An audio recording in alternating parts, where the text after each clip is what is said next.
জাতীয় রাজস্ব board NBR বিলুপ্ত করে দুটি বিভাগ করায় রাজস্ব আদায়ে কোনো প্রভাব পড়বে না বলে মন্তব্য করেছেন অর্থ উপদেষ্টা ডক্টর সালেহউদ্দিন আহমেদ।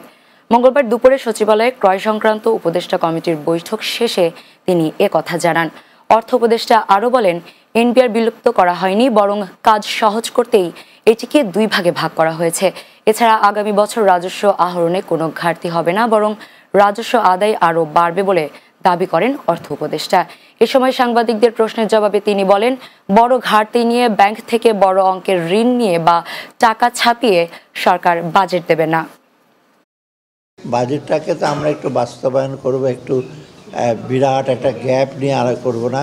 প্রকল্প এডিবিটা আমরা একটু বাস্তবায়ন করব। আমরা অত্যন্ত বাস্তব প্রজেক্টে বড় বড় মেগা প্রজেক্টে ধার করে ডেফিসিট দিয়ে এগুলি করব না।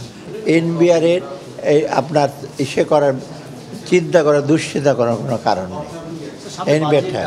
এনবিআরটা যেভাবে আছে, কত টার্মস অফ রেফারেন্স হিসেবে এটা ইন্টারন্যাশনাল প্র্যাকটিস, পলিসি ডিভিশন আর ইমপ্লিমেন্টেশন ডিভিশন এক থাকে না।